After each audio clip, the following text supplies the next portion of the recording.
Welcome to episode 137 of the Civil War Breakfast Club podcast. And more importantly, welcome back to the BooBarn for our fifth annual Civil War Breakfast Club Halloween Spooktacular. Once again, joined by Bloody Mary Fincher and our special guest, Jen Vincent Price. I am merely a moss-covered gravestone named Darren. Happy Halloween, ghouls. How we doing? Happy Halloween. I'm good. Love Halloween. Candy, costumes. You cannot beat Halloween. It's fantastic. It's that wonderful time of the year when the trees are filled with toilet paper and Mary has to clean the eggs off her car. It's a fantastic, fantastic time. So how are we all doing? Everybody going okay? You guys in a good mood? We're good. Yeah. This is the best time of year. My car's in the garage, so it can't get egged. So that's good, Well, it's a happy time. We everybody have a good time with this. No one can be in a bad mood on Halloween. But before we really get started here, let's get started. I'll be a gracious host and a gentleman with two lovely ladies here. What are y'all drinking on this Halloween Eve tonight? I am drinking a strawberry lemonade shandy from Saugatuck Brewing in Michigan. And we stopped there at the brewery when I was in doing a trail marathon relay. So I actually bought this pack of beer at the race. Nice. Or just outside the race. And I am drinking it as normal out of my very spiffy Antietam tumbler. That's awesome. Very cool. Very cool. What about you, Mary Lou? I'm drinking 21st Amendment. It's the one with the Abraham Lincoln hat on it, and I can't remember what it's called, but that's what I'm drinking is 21st Amendment beer. Okay, excellent. And I'm drinking out of my skeleton mug or my skull mug. Very cool. Very cool. Very and cool. What are you drinking? Oh my God! Thank you. I was just saying, what a Halloween treat! You're asking me that question. I didn't think you were going to. I'm drinking. It's called Pumple Drumkin from Cisco Brewery in Massachusetts, and I'm drinking it out of my orange Halloween, very scary mug because there's spirits in here, Mary. There certainly is, right? But speaking of, whether you believe in ghosts and visits from the other side or not, everybody enjoys a spooky story, and the American Civil War has generated countless tales of the unexplained. So again tonight, we're going to have a very different spin on a few ghostly yarns that add a different flavor from several Civil War locations throughout the country. And for our fifth straight year, we welcome our friend Jen, who has spent many years studying the paranormal and has crawled out of her coffin yet again to join us, Mary. Yo, Jen, how are you? I'm good. Yeah, getting out of the coffin was hard today. So, but I did tough. it. It's tough. Yeah, I didn't even want to open the lid. It's one of those days. So what we usually do is we each tell a couple stories. We'll let Jen go first. We just kind of have some fun with this. I mean, we like to tell some scariest tales of the Civil War right around Halloween again. So Jen, why don't you kick us off as we try to have this whole thing as this going. Last couple of years, your stories have been scarier than Rosie O'Donnell, who got buried in the Stephen King Pet Cemetery. So hopefully we have a good time with this one. You don't scare me too bad. So let's hear it. Okay, well, we'll see what happens. So I am starting with the Battle of Ball's Bluff, which happened on October 21st, 1861, just outside Leesburg, Virginia. And basically what happened is a Union general was ordered to just do some reconnaissance. He wasn't supposed to be getting into anything. It was just supposed to be some reconnaissance. And there was a false report of a deserted Confederate camp. So the general in charge was Union Brigadier General Charles Pomeroy Stone. So he ordered a raid, thinking, okay, we'll get a bunch of supplies because the Confederates left all this stuff. And what happened was that the Confederates were actually there. So it ended up in an unexpected clash with enemy forces. So then one of his subordinates was Colonel Edward Baker, who was a good friend of President Lincoln and a sitting U.S. senator. And he tried to help reinforce Stone, but he didn't, he had to get his troops across the Potomac to get onto the other side where Ball's Bluff was.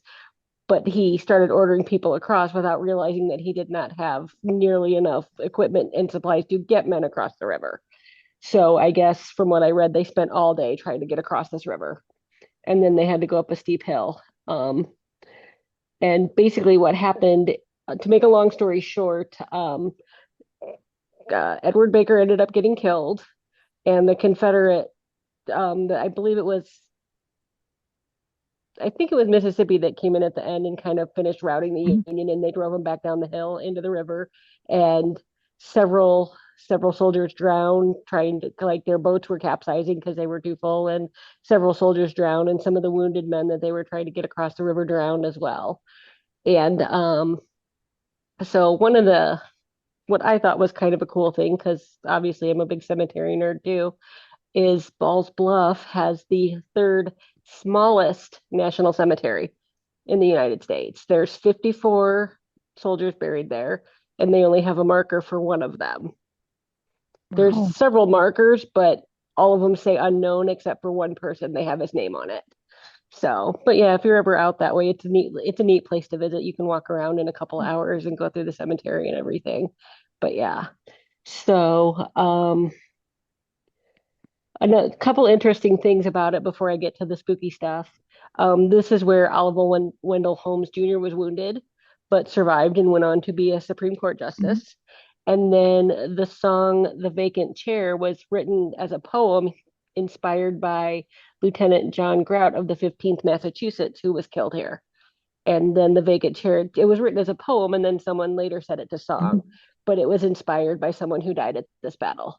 Oh, cool. I did So not know that. That's cool. I didn't either. I found that out when I was researching. I love that song. I know the song, but I Hmm. just learned that about it. So as far as hauntings, I apologize, Darren. This might be a little scary after all. People have seen ghost soldiers, It's both okay. I in got like Funko in. Mirror here with me. She'll take care of me. Okay. So for hauntings, people have seen ghost soldiers both in the cemetery and like around the battlefield and up and down the hill. People hear footsteps and like cannon fire and screaming. They've seen shadow people at the battlefield. And then this story kind of cracks me up, although it would not be as funny if it happened to me. But there were a group of teenagers there in their car, and they had parked and were, getting up to whatever on the battlefield. And then I don't know if they got spooked or what, but when they went to leave, they tried to back the car up and it wouldn't go. Like it was in reverse and it felt like something was holding the car in place. So they panicked and finally got it to move. But when they got out of there, they pulled over at a gas station or something and looked, and the back of the car had muddy handprints on it. Oh, that's creepy. And then this one kind of made me laugh. The last thing that has happened is apparently they see so many like ghost soldiers who drown along the C&O Canal that workers in that area around the Balls Bluff area refuse to tie their boats up there. They would go farther down the river before they would tie their boats up because they kept getting spooked when they would try to stop there. Wow. That's, oh, So yeah, the handprint one kind of creeped me out, but yeah, that is creepy. And we've both been there before to Ball's Bluff. And it is like, I love visiting there. It's a very cool place to visit. Interesting battle that doesn't get studied a lot.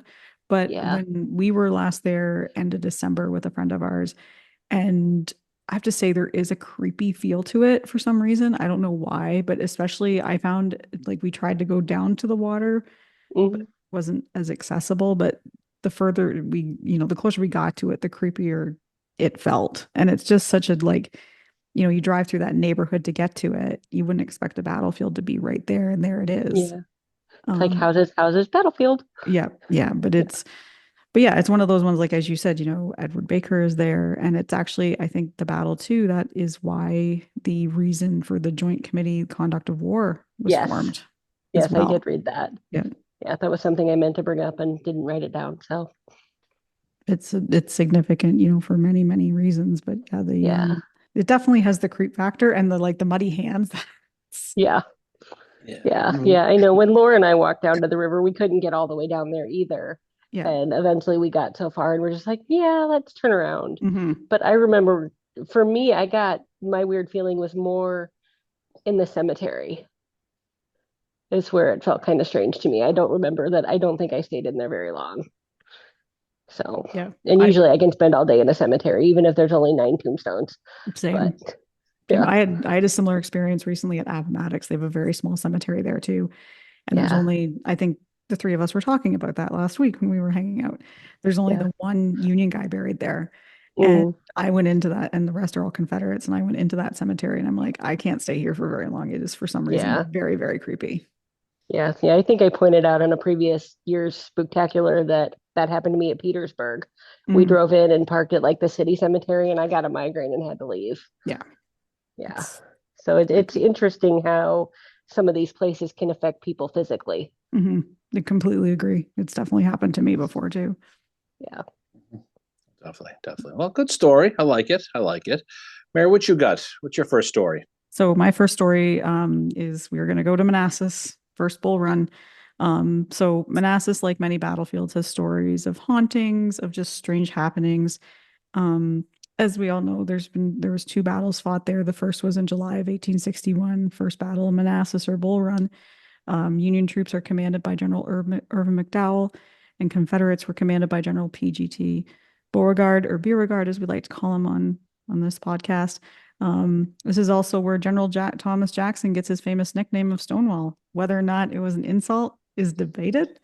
Hmm. Um, Bernard B., who gave him the nickname, said, "There stands Jackson like a stone wall," might have been insulting him at that point, but it's not no because B was killed like, 5 or 10 minutes after he said that. Yeah. The second battle was fought there in late August of 1862 as well. But there's different stories that come out of Manassas that I found looking around. There's rumors of a ghost rider on a horse, kind of similar to the story that I think I told about Perryville a few years ago. One witness said that this apparition went by him and he thought it was a person. He was walking his dog and he could see it like far down the road. And he thought, oh, it's a horse ride, guy on a horse. So he kind of pulled his dog and himself over to the side, and this guy went by and he could clearly see that it was not like not a person. It was definitely like a ghost. And it had a very badly deformed face, like it had been wounded. Okay. And it rode by him. Um, there is a site there on the battlefield called the Stone House, which was built in 1848. Prior to the Civil War, it was like a tavern and an inn for many different travelers. So it saw a lot of different people come through there. During both battles, there was wounded men taking there, so it was kind of like a makeshift hospital. At one point during the first battle, there was 32 wounded soldiers in there. At one point, many who had been hit by artillery fire, so they were not in good shape at all. And it was much the same way during the second battle of Bull Run too. So you can just imagine the negative energy that is in that house because of that. And the first paranormal experiences at the Stone House actually date back to 1866 when a Confederate Wow. veteran, John Eston Cookie, yeah, I thought that was like, I was like, wow, that's early. Like that's like Yeah. that's a year after the Civil War ends. So this guy was an author and he had written a house called Surrey of Eagle's Nest. And he refers to the stone house in it and he refers to it as being the haunted house. So that's one of the first references to it being haunted. Henry Ayres owned the house in 1902, and upon his death, the house passed on to his son George. And George, he's like, I can make a tourist attraction of this. He places like artillery shells in the walls where Oh, it had actually jeez. been hit. And he's like, yeah, these are here during the battle. And apparently there was like his family all died really, really quickly. So there's rumors that the house might be cursed as well. And it's said to have a very negative energy about it. Some people have felt the pressure of invisible hands pushing them down the stairs. Yikes. There's a lot of cold spots, and that's another thing about Manassas as a whole. Is there's a lot of cold spots on that battlefield.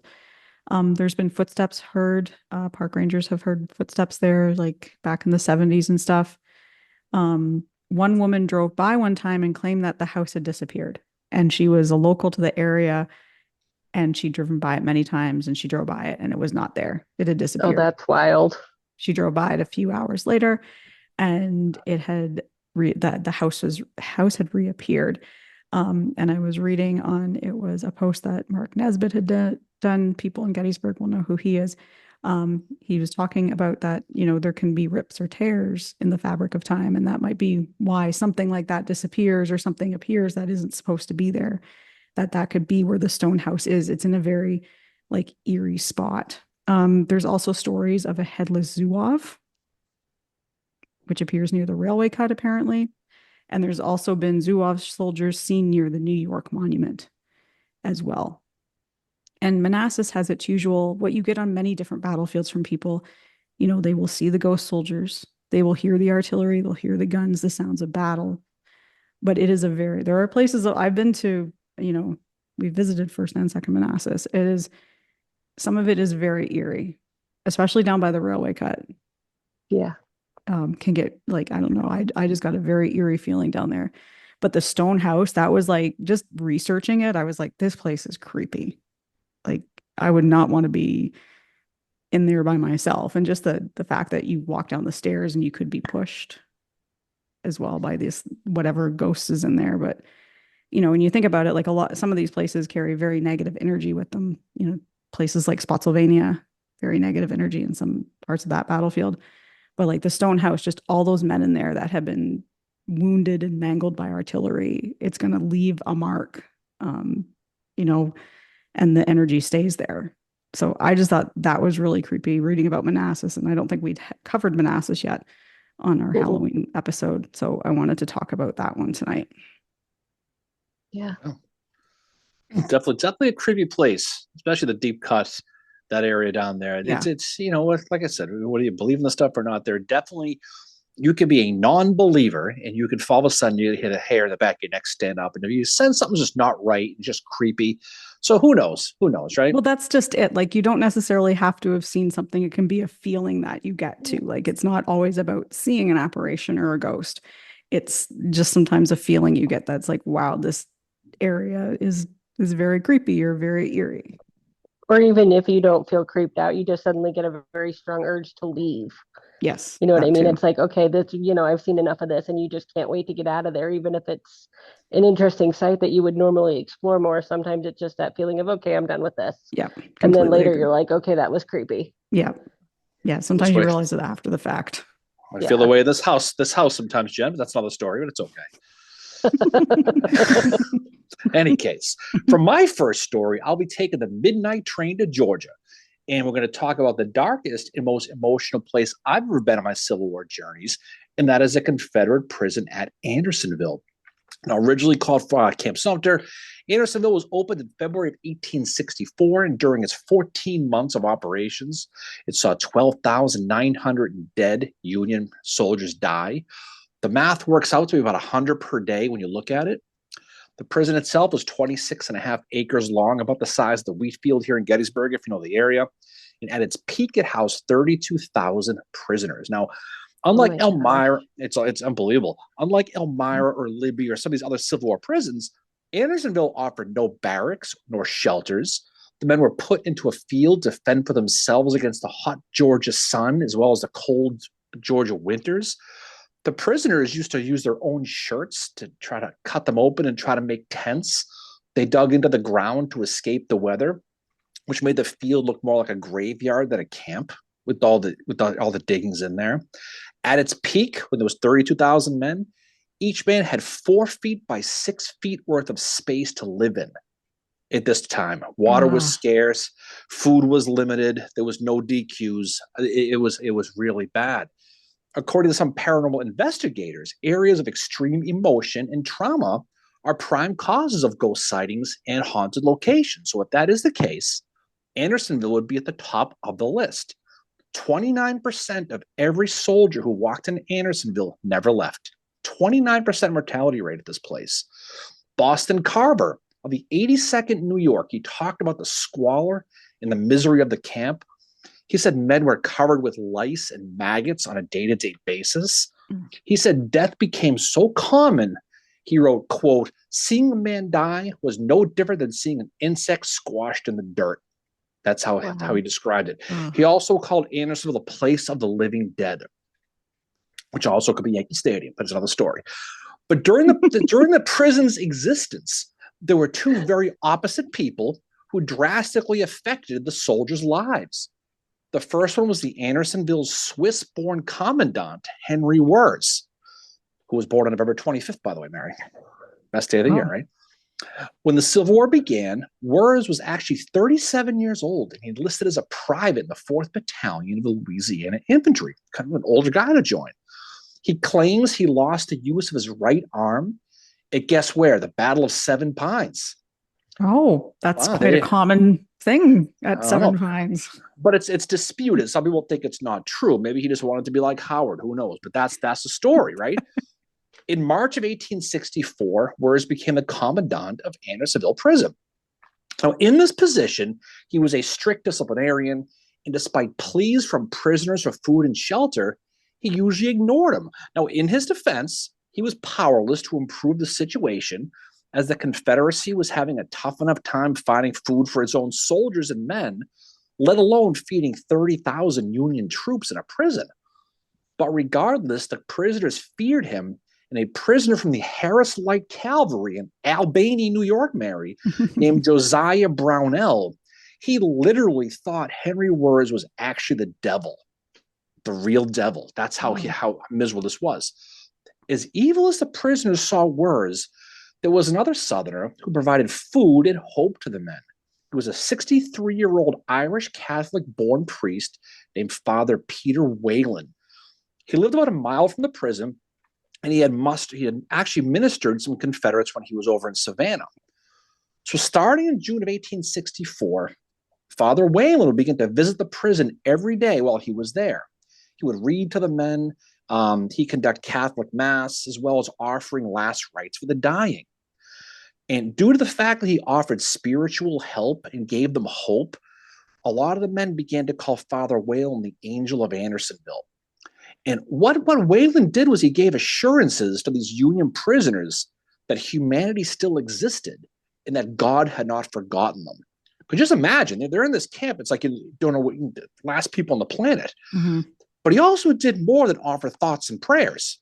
He borrowed $16,000, which is about $500,000 in today's money, Wow. to buy 10,000 pounds of wheat to make bread for the prisoners. They called it Whalen's bread, and it was basically it was a prisoner's food source that lasted 4 whole months. Wow. When the war a lot of people talk about Father Whalen, but when the war ended, Wirz and Whalen's lives went in different directions. For Wirz, his life came to an end on November 10th, 1865 at 10:32 in the morning, when he was hanged for his war crimes at Andersonville, even though Father Whalen actually testified in his behalf at the trial. So basically, though he was scapegoated, he was found responsible for the death of those 12,920 Union men who died under his watch, and he died a very angry man. Many in the South saw Wirz as a hero and a martyr, and actually says that on his gravestone in Washington, D.C., if you go visit it. He's buried in the same cemetery as Mary Surratt. Father Whalen returned to Savannah, and likely due to his time with sick Union prisoners, he began to get ill. And so in early 1866, he started to get sick. He actually petitioned Secretary of War Edwin Stanton to receive reimbursement for the money he borrowed to pay for the bread. Stanton told him, "I'd love to give you the money if you could provide me all the receipts you got in Andersonville. I know you're sick and you can't get out of bed and you're in Savannah, but if you can get me those receipts, I'll get them to you." Wow. So of course it meant that Whalen, because he was sick, could not get the receipt, so he never got paid. Whalen suffered for the last 5 years of his life and died on January 15th of 1871. After the war ends in the deaths of Wirz and Whalen, it appears that both men continued to frequent the grounds of the old prison at Andersonville. The translucent figure of Wirz has been seen on many occasions walking down the road from his headquarters in the town of Andersonville to the prison. He's also been seen standing inside the top of the Stockades Tower, looking down an empty prison yard where in life 30,000 men struggled to live for another day. People say they see Wirz standing out looking at the men, and then he slowly fades away. The other apparition frequently seen in Andersonville is that of Father Whalen. Reports of Whalen's apparitions are all the same. They say he isn't transparent. He looks like a reenactor. He walks around the grounds, he looks around for a few minutes, then he stops, he looks up in the air, and then he slowly disappears. And that's been the common theory about that. Other paranormal activity at Andersonville is far less pleasant, though. Some have reported the strong smell of rotting flesh when they're standing in the National Cemetery, as if thousands of dead bodies lying on the ground, still waiting to be buried, are there. That smell. Many have reported the sounds of moans and pleas through the morning mist at the prison, as if they're crying out to their families who just want them to know that they're still there somehow. A lot of them died unknown. A lot of them did. But regardless of what it is, the emotion and that haunting feeling at Andersonville, it really is like none other. If you've been to Andersonville, you can still feel the emotion. It's one of the most powerful places that you'll really ever go. But whether the ghosts are reaching out or not, the feeling of misery and dread just by standing in that open field in Andersonville, Georgia, absolutely cannot be denied. And for anybody who goes there, you know what I'm talking about.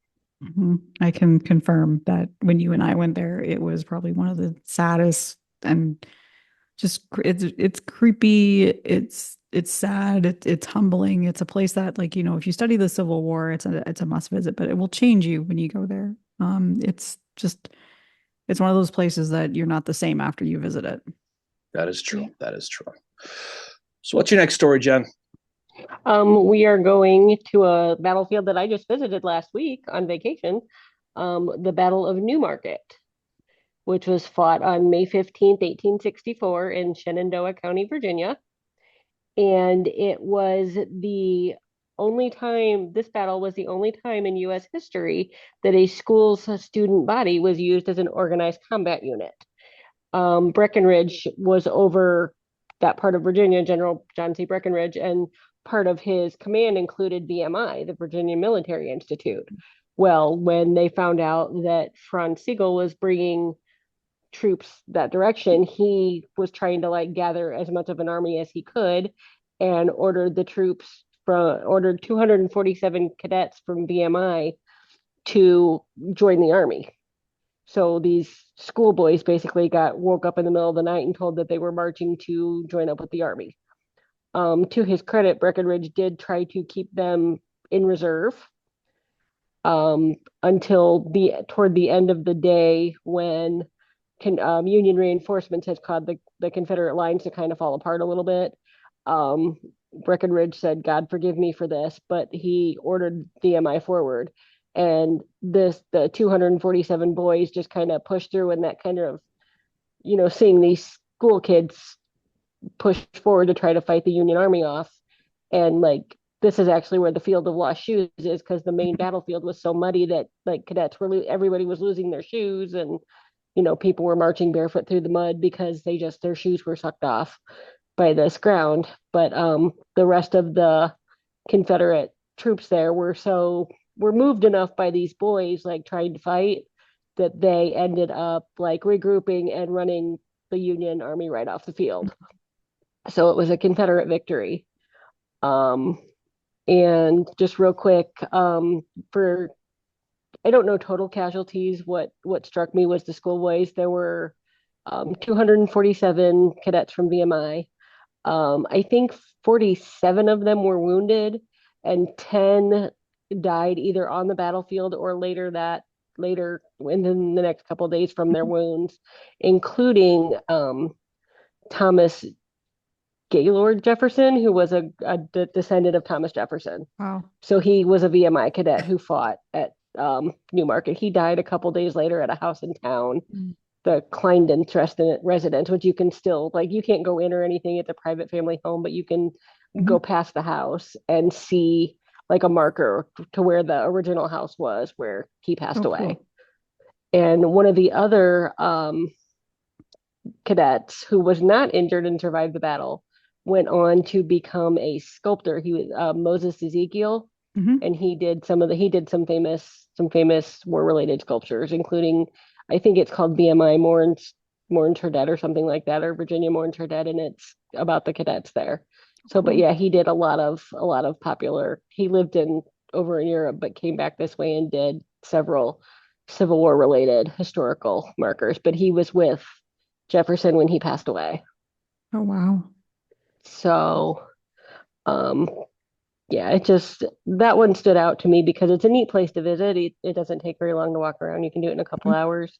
And there was this battlefield basically took place kind of on the Bouchon farm.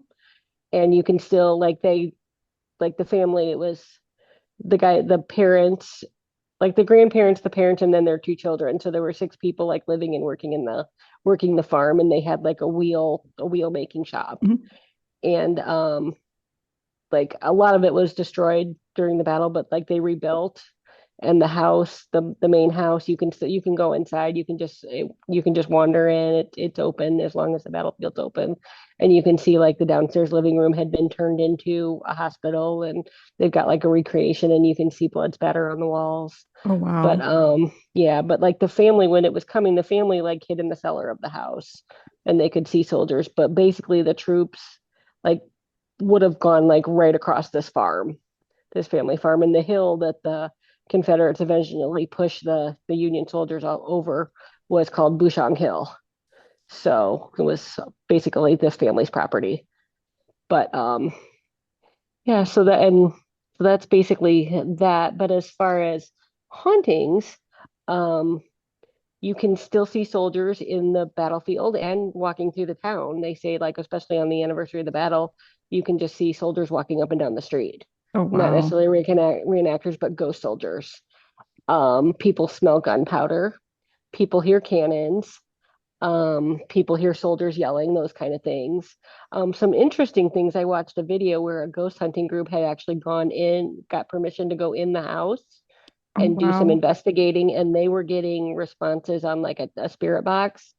They were in what I think is probably like the grown-ups bedroom, because there was a baby cradle in there, so that to me kind of said, okay, this is where the parents were with the kids. And they asked how many people were in there, and the voice said four, which struck me as legit because it was parents and two children plus grandparents that lived in the Mhm. house. And then another thing that came through said we're tired, which I thought was really interesting, because if they were still thinking it was like hospital time or during the battle, they would have been exhausted. Yep. So I thought that kind of lended credibility to me that maybe they were really talking to someone. Yeah. Yeah. That. So yeah. And then the other thing in the house, they see like, I don't think it's quite as scary as what happened to the ladies in Gettysburg at the student union, Mhm. but like they'll still see doctors walking around and stuff like that, and like Oh, they'll have the wow. blood covered like aprons on, but they're not Yep. trying to recruit modern civilians to help Mm. with it. So there's that. And then the last thing is, they said also on the anniversary of the battle, you can see some of the VMI cadets Wow.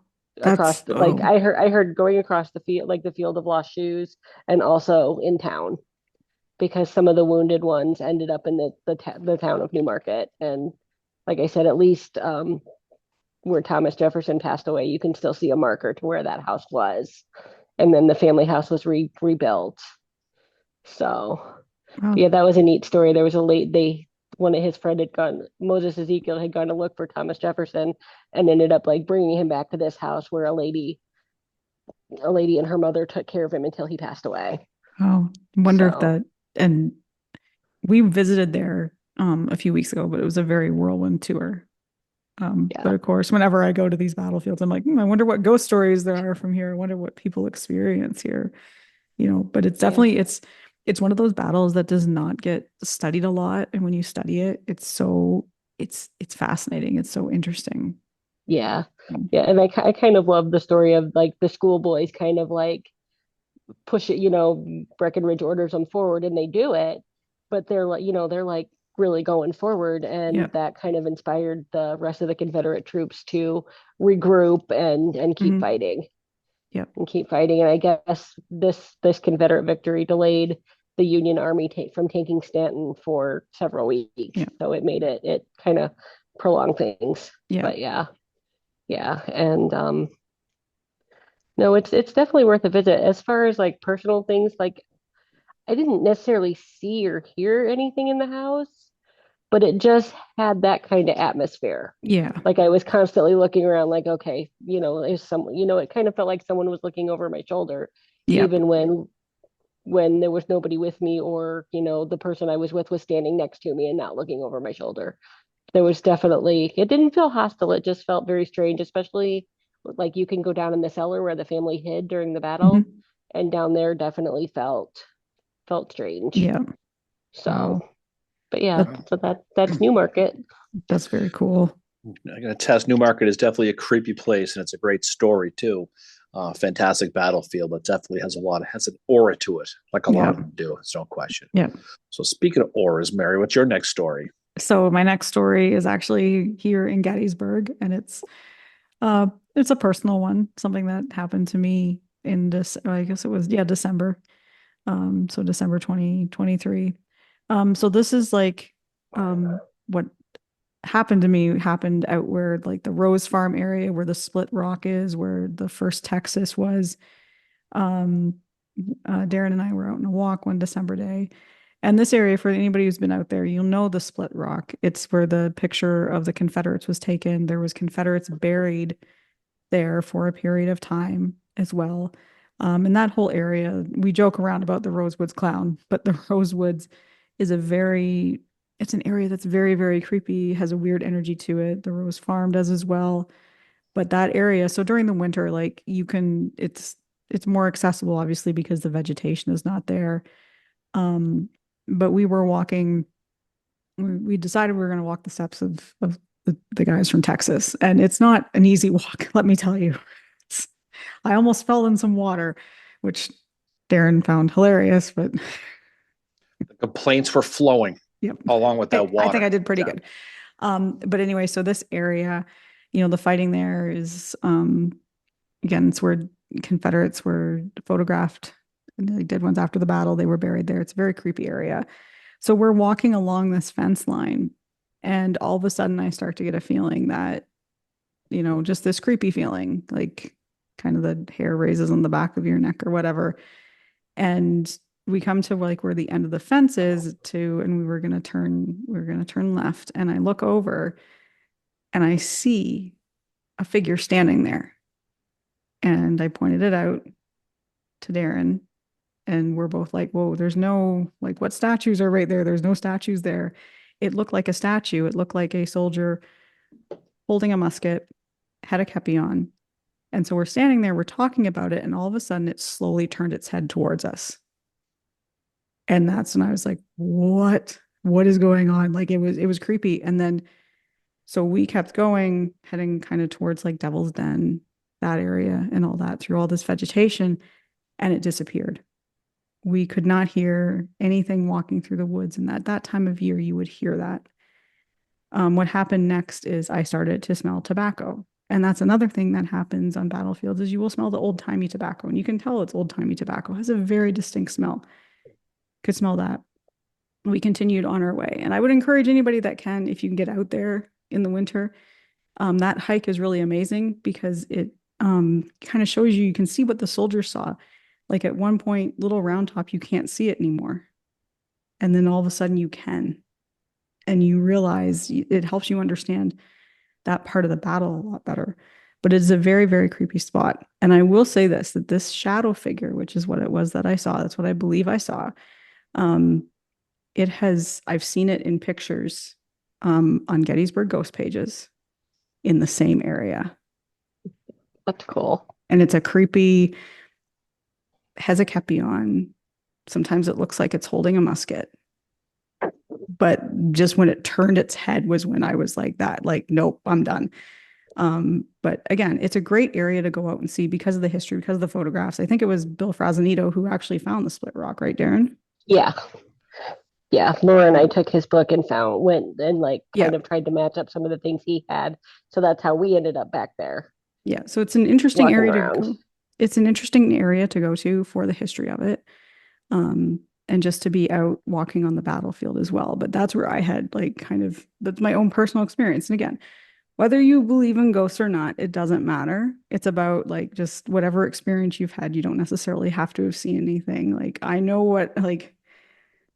how I felt when I saw the shadow figure. It was very, very, it was creepy and the smell of tobacco, but also just the history hike that day was great too. It gives you a greater appreciation for what those men were doing and also for what they saw, and it gives a better understanding of that part of the battle as well.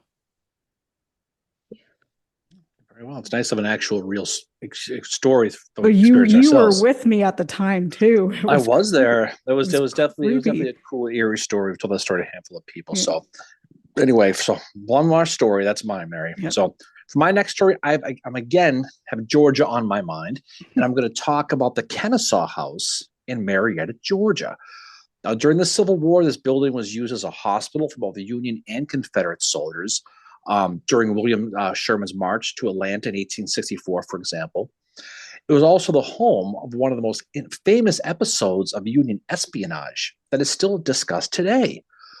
Since then, the building has seen a lot of history. It is now known as the Kennesaw House and is today the site of the Marietta Museum of History. Now, with all of its history, the Kennesaw House is known today as one of the most haunted buildings in all of Georgia.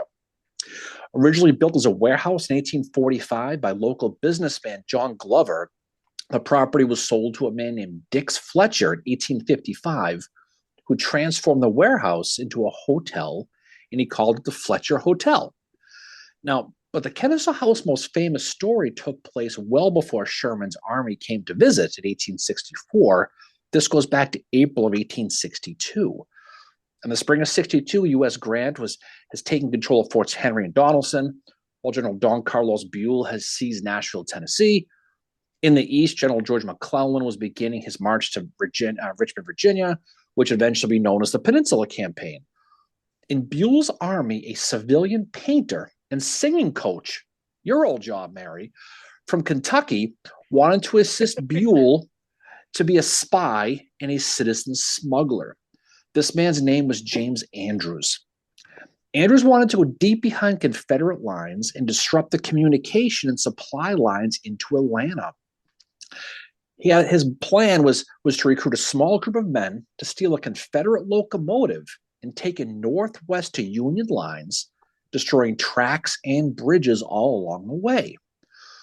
By April 7th, 1862, Andrews and another man named William Campbell recruited 22 men from 3 Ohio infantry regiments, and all wearing civilian clothes, began to make their ways to Georgia.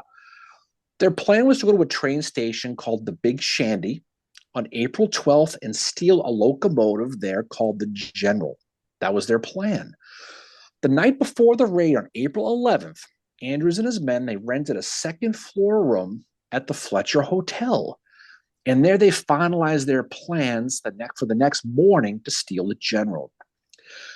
As Anderson discussed the plan, he had a big, large ring on his hand that he wore, and he tapped it on the table as he went over the details of his men, just probably a nervous habit, wrapping the ring over and over and over again. Now, it's possible and likely they chose the Fletcher Hotel because its owner, Dick Fletcher, was a 59-year-old Unionist from Phillipston, Massachusetts, Mary, a small town just northwest of lovely Worcester, Massachusetts. That's where he was from. Fletcher's son-in-law, a guy named Henry Cole, was a Union spy and a friend of General Sherman. He also helped Andrews, so it's likely Fletcher, the hotel owner, also helped set up the raid partially as well. Now, we're not going to go into the details of the raid, but ultimately it failed after they stole the General. They were caught by pursuing Confederates not far from Chattanooga, Tennessee. Of the 22 conspirators, 7 were ultimately hanged, including James Andrews, while the remaining 14 were sent to Confederate prisons. Anderson actually escaped his prison after his sentencing, but he was captured soon after and he was hastily hanged on June 7th, 1862. The story with him is the scaffolding was too low. When they dropped the rope, his feet almost touched the ground, and he dangled there for several minutes till he strangled to death in front of the lookers because it wasn't tall enough. For their sacrifices, 19 of the 22 conspirators became the first soldiers in American history to receive the Medal of Honor on March 25th of 1863. One person who did not get the Medal of Honor was the deceased James Andrews. And that's because he was ineligible to receive one because he was a civilian. So he never got one. So today, the 7 executed members of Andrews' raid are buried at the National Cemetery in Chattanooga, Tennessee. But the story of James Andrews does not end there. Back at the Fletcher Hotel, now known as the Kennesaw House, it appears that the ghost of James Andrews may still be walking the second floor of that building when it was a hotel. Employees of the Marietta Museum of History that now occupies that building report the sound of a man slowly walking down the stairs from the second floor, possibly reliving that early morning of April 12th, 1862, when he went off for his moment in history. Many of the stories not only mention the slow sound of those invisible heavy boots coming down the stairs, but they talk about the sound of a heavy ring tapping on the railing of the stairs as it makes its way down to the first floor. Wow, that's creepy. When people look to see who is coming down the stairs and who is tapping that heavy ring, the sounds always stop and no one is ever there. So could it be a residual haunting of James Andrews reliving that morning of the heist before hijacking the general? Never know. But other strange occurrences have also happened at the museum since it became a museum in 1992. As I mentioned earlier, the building was also used as a hospital during Sherman's march into Atlanta in 1864, and many of the paranormal experiences in the building have centered around medicine and doctors. There's a woman named Barbara Duffy. She wrote a book called True Ghost Stories of Georgia. She writes about being in the Kennesaw House one day. In the corner of the museum's main room, she saw a vision of a doctor with his sleeves rolled up, amputating a man's leg while a female nurse is holding him down. While the doctor is sawing away at the man's leg, the nurse looks up at him and they all slowly fade away. There were multiple reports of a civilian ghost wearing a hat and a jacket appearing in the museum's elevator to those who were getting on and off of it. There's another story involves a museum's manager at the time who was working one night and kept hearing a female voice repeating his name as if it was calling him out. His name was Daniel. So soon this female vision began to show herself as she called out his name, Daniel, Daniel. He actually caught the female apparition on the museum security camera as a tall woman wearing a long white era Victorian dress. He couldn't see her, but he could see her on the videotape of the camera. All in all, they say there are over 700 reports of different spirits seen or heard at the Kennesaw House, which again has earned the title of one of the most haunted buildings in all of Georgia. So if you go to the Museum of Marietta for the history, you might see one of the 700 ghosts who allegedly lived and reside in the building. You might even hear James Andrews. Wow. So it's definitely a cool place, no question, to go. So like we said before, these stories are a lot of fun because you get to learn a lot about the history and you get to hear some of the folklore about it too. And sometimes it can pique your interest a little more to want to visit some of these places. Yeah. Yeah. And too, if you're in Chattanooga, you can go see where the Andrews Raiders, there's like a memorial to them in the cemetery there. We've seen it. There's a museum in the area as well to the Andrews Raiders, right? Yep. And they're all buried right. They're all buried right there. Also a couple movies.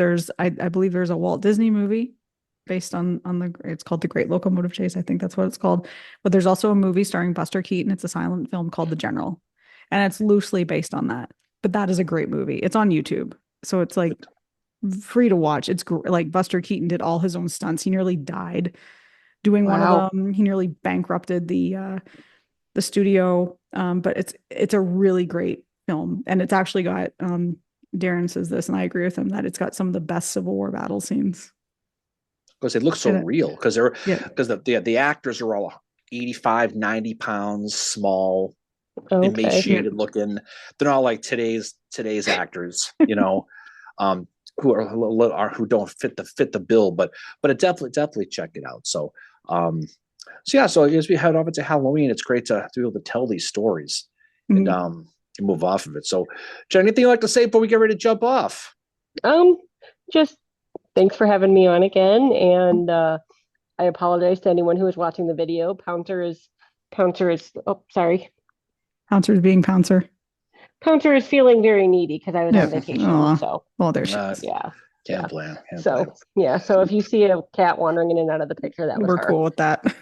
But yeah, but no, it's always fun to do this. I like that we're getting away from like the main places that everybody's heard of. You know what I mean? And yeah, I have never. I was going to point out I have never seen the Rosewoods clown. I did not see any soldiers, but Laura and I did find a box turtle in the Rosewoods, like a painted box turtle. So but that's all Careful. I've seen out there. When there's turtle, there's clowns. Don't forget that, right? Okay. What about you, Fincher? Any final words from you? I just want to say thank you to Jen. It's always awesome. We'll always learn something from you. I think this is a great way to talk about history too. You kind of meld that, the supernatural with the history because the two can go together. Like ghost tour, we've been on quite a few ghost tours here in Gettysburg, and you always learn something on them. Always learn the history. The other thing too is that Darren and I attended our first reenactment a few weeks ago, and at one point we were sitting around the fire. It was actually in the afternoon, but we still had the fire going. And those of us around the fire were actually talking about some of the different experiences we'd had on battlefields. And you have to wonder if soldiers sometimes did that too. If they were talking about different experiences that they'd had in their lives, maybe in old houses or whatever. But there was someone there that had an experience on Culp's Hill, and we were just all exchanging stories. And it was really cool. And like, whether you believe in this stuff or not, as Darren always says, we sometimes always get that creepy feeling. And it's not about seeing something. It's, as you said, Jen, you put it so well when you said it's about a place that you suddenly want to leave and you can't explain it, but you realize after that you were very creeped out by it. So I think, just be open-minded to it, I guess. But it's also fun. It's Halloween. It's fun to talk about spooky ghost stories and, a bit of the history and lore behind them, because as we know from our very first episode, I think we talked about the first episode we did with you, Jen, the first Halloween Spooktacular. We talked about the Chamberlain story with him seeing George Washington at the Battle of Gettysburg. So, even some of these soldiers and generals that we talk about and we study, they, might have believed in the supernatural, the paranormal as well, which is pretty cool. Absolutely. Absolutely. And any final words from you, Darren? Well, as we sign off on our 5th annual Civil War Spooktacular, Mary, it's important to remember the immortal words of Vincent Price as we venture off into a world of Halloween activities. And I quote, "Darkness falls across the land. The midnight hour is close at hand. Creatures crawl in search of blood to terrorize y'all's neighborhood. Grisly ghouls from every tomb closing in to seal your doom. And although you may fight to stay alive, your body starts to shiver. For no mere mortal can resist the evil of the Fincher." Happy Halloween, everybody. Have a great time. Oh my gosh, that was great. Yes, happy Halloween, everybody. Happy Halloween, everybody. Stay safe. Have a great Halloween. Give out big Reese's peanut butter cups. No pennies, no coins, no apples. You will pay the price for it, I promise. Have a safe Halloween, everybody. We will literally talk to you on the other side. Happy Halloween, y'all. Peace out.